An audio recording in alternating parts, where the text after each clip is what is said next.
Well, basically until now we had sort of the first generation of the internet to where it was all connected to computers, big clunky boxes with wires, right? So, and that means right now there's about 1.2 billion people on those boxes. There's only 60 million people on mobile wireless broadband around the world, right? So what's happening is the mobile is sort of an option on top, right? But because of the fact that all of the sort of developing countries are going to the web now, they're not going to use those boxes. They're too expensive, they need too much power, they're too sensitive, too expensive.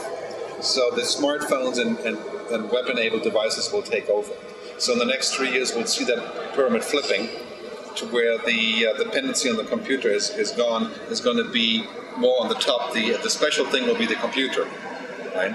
And I think it has large implications on everything, including, of course, content and marketing, because on the mobile we're more willing to pay because we've got payment relationships, but we're also more mobile and more personal, so we're going to reject anything that's not completely synchronized to us. And therefore, any marketing that basically deals the watering can approach, like watering 5 million people with the same thing, I'm going to reject on the mobile, I'll never see you again. Right? So you already see on the internet that people are opting out of absolutely everything, ignoring banner ads. Only the really good advertising comes through on the web. And there's even, the really good stuff gets lots, 40 million views on YouTube. But the banner ads and the interruption, the CPM, that's all toast, right? And that's going to get even worse. So on the mobile, that means we'll have to find ways to integrate with what people actually want. I think their biggest fear is not so much about that actually happening, but the fact that they can't control it.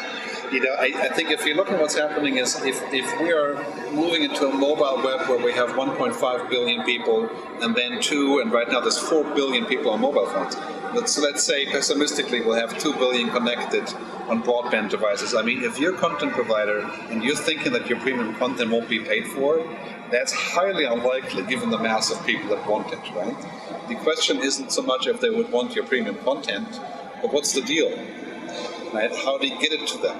So we have to say goodbye to the idea of selling copies or units or subscriptions or things in the old way. We have to think of new ways that work with the mobile platform and with the complete fragmentation of the market.